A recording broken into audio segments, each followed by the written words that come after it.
Hi friends, let's have a look at this short case scenario where there is a 60-year-old male who presented to the emergency with complaints of sudden severe colicky abdominal pain associated with huge distension of the abdomen, and at the same time patient is having absolute constipation and have multiple episodes of vomiting.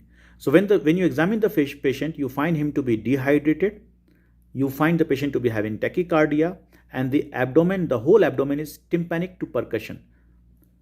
When you send the patient for a radiological examination, you find a bowel loop which is in the form of a bent pipe or U-shaped dilated bowel loop. So what is the most likely diagnosis and how you're going to manage this patient?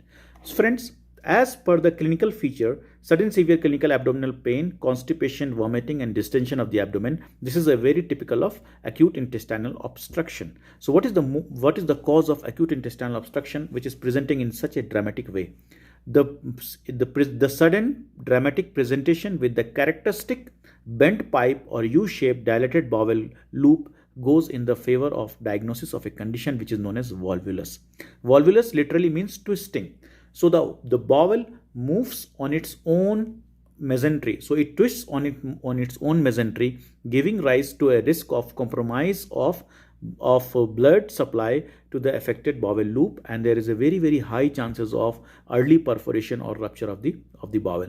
Now, which is the most common site of the volvulus? The most common site of the volvulus is sigmoid colon because of its long huge mesentery. The other sites are the cecum. Sometimes it occurs in cecum and sometimes rarely it can occur in other parts of the bowel. So the most common site is the sigmoid colon. So what are the risk factors of such a condition? The risk factors for such a conditions are usually it is seen in old age patient having some neuropsychiatric disorders, taking some drugs.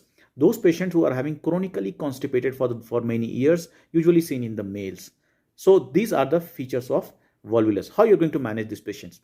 As I told you, these patients are having a very high chance of early perforation or gangrene. So you need to do urgent intervention. You need to admit the patient. You need to take care of the dehydration as soon as the patient intervention. So what are the urgent interventions? If the patient is stable, that means if the perforation or gangrene has not occurred. So if you are not finding too much localized tenderness and you are not finding any gas under diaphragm, so what can be done is, and if the patient has presented to you early, what can be done is you can go for colonoscopic decompression and colonoscopic derotation of the volvulus with putting up of a flatus tube for next up to 24 hours so that all the other things and the gases come out.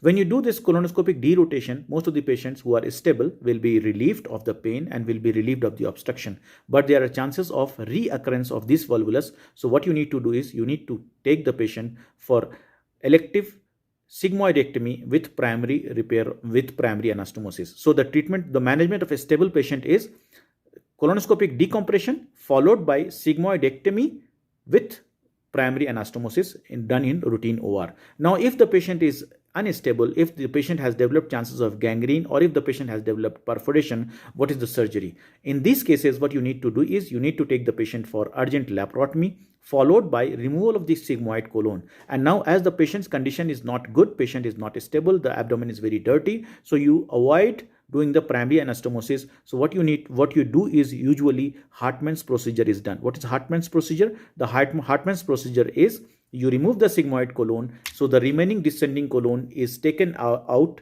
from the abdominal wall as end stoma, and the distal part of the bowel is closed and put inside the pelvis. So it is known as the Hartmann's procedure. And later on, after about 3 months, once the patient is having good status, you take the patient for relaparotomy for the reversal of the Hartmann's procedure. This is all in short about sigmoid volvulus. Thank you.